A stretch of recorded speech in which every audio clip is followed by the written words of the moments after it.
we're going to go over the parts of the microscope. So over here I have the parts of the microscope appropriately labeled. Knowing the different parts of the microscope is a very important part of this class, since you will be using the microscope all throughout the semester.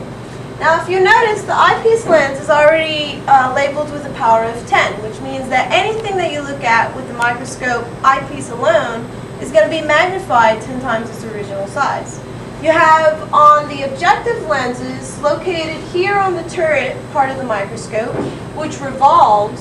It has different objective lenses to increase the power of magnification of whatever you're looking at even further. You can increase it by the power of 4, which along with the eyepiece is going to increase it to 40 times its normal magnification. Or you can increase it to 10 times 10, which would be 100 times the magnification, or 400 times the magnification using the 40 power objective lens. When placing a slide onto the magnification stage, you should always make sure you use the stage clips and move them aside so that you can appropriately locate the slide onto the stage. The iris diaphragm can be opened or closed so that it will allow more light into it so that you can see your specimen even more clear. The light source is located down here, and one of the main troubleshootings that you have when you cannot see a specimen clearly is there's not enough light being released through the light source. Okay, when you're making any adjustments, you always want to focus first on the lowest power magnification, and you use your coarse adjustment knob in order to make sure whatever you're looking at is clear. When you go into the higher objective lenses, you never use the coarse adjustment knob because it will adjust it too far and you won't be able to see your specimen clearly. So you always want to make sure that you use the fine adjustment knob for any power that's above the 4 power. So when using the 10 power or the 40 power objective lens, use the fine adjustment knob. When carrying your microscope, you always want to have one hand on the arm and the other hand underneath the base. This is the appropriate way to carry the microscope so that it does not fall or break or you jostle anything out of place. So you pick it up like this, one hand underneath the base and one hand on the arm. Next we will cover the Gram stain. One of the most important stains for identifying what your bacteria is to know whether or not it is a gram-positive bacteria or a gram-negative bacteria. Now, the two differences between gram-positive and gram-negative are the peptidoglycan layer. So the peptidoglycan layer of gram-positive bacteria is going to be much thicker surrounding the membrane of the bacteria. Different examples of gram-positive bacteria include Bacillus licheniformis. All the Bacillus bacteria are gram-positives. A gram-negative is going to have a much thinner peptidoglycan layer. It's going to be covered by this lipopolysaccharide layer, which also is made up of different proteins surrounding the membrane. Different gram-negative bacteria include Salmonella, Escherichia coli, and bacteria in those groups. Okay, so when you're performing the Gram stain, whenever you stain it with the primary dye, which is a crystal violet dye, and you add the iodine to your stain, the iodine acts as a mordant for the dye, which once the dye comes into the bacteria, the iodine melds the dye together, so the thicker peptidoglycan layer of the gram-positive bacteria does not allow the dye to escape again. So when the bacteria is washed, the bacteria remains purple, having stained with this crystal violet stain.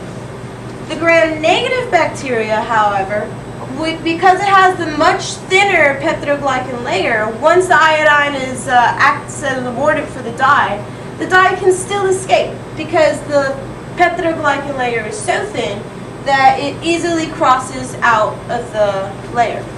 So the reason gram-negative bacteria stain pink is because the counterstain, the safranin, stains the entire bacteria the pink color.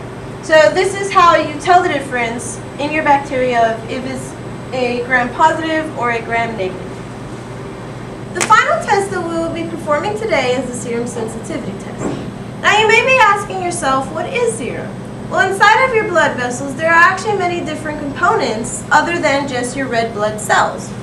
So, as your blood flows from your artery to your vein, there are many different things that occur. First, the oxygen inside of your bloodstream is being excreted to the rest of your body where your body needs it, as well as nutrients and hormones that are going to the appropriate locations inside of your body. Being entered into the bloodstream is CO2 and also waste. As the oxygen exits, your red blood cells change from red to blue as they exchange from O2 to CO2. Inside of here, you also have your white blood cells and platelets, and all the liquid that it flows in is called plasma.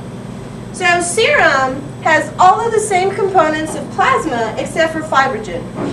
One of the components of serum is globulin. 5% of globulin is made up of serum proteins, serosal proteins, and cell membrane receptors. These three components make up the complement system, which is comprised of 25 different proteins. Over here you can see the complement pathway and how it works. So when you get a cut or a scrape on your knee or your elbow or whatever, the pathogen then has an opportunity to enter your bloodstream and cause infection, which could spread to your different organs. So the complement proteins are naturally part of the innate immune system. And all these proteins are made by the liver, and they just kind of hang out inside of the bloodstream until they are activated when they encounter a pathogen. They interact together to create a cascade of activation. There are therefore many different ways of complement pathways, one of which is the alternative pathway, which helps to split the C3 protein, C stands for complement, into C3A and C3B. The A means that these proteins go on to create the inflammation, which is kind of a beacon for the different immune system parts to come and assist whatever has the injury. C3b, however, goes on to activate C5, which is then cleaved into C5a and C5b. C5b then brings forth and activates C6, C7, and C8, creating the C5b6, 7, 8 complex. This complex then creates a kind of semicircle, which then attracts the protein C9. C9 then comes as many as is needed to create this kind of pore. And inside of this pore, it then creates this kind of hole that allows the bacteria to lose its osmolarity, and it just lyses and it deflates. Now, it doesn't create just one hole, however. This is actually happening all over the bacteria. So the complement cascade creates all these little holes and it destroys the pathogen in this way.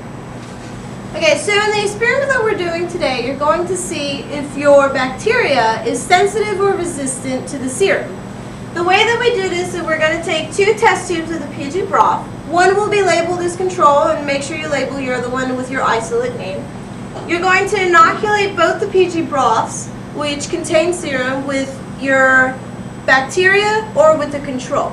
Now the control are all resistant to serum.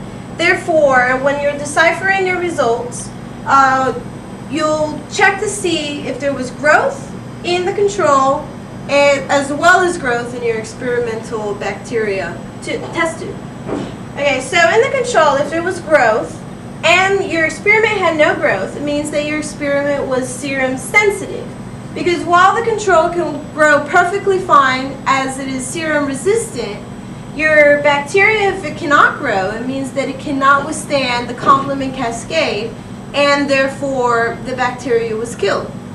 So if you have growth in your control and growth in your experiment, it means that your experiment, like your control, was serum resistant.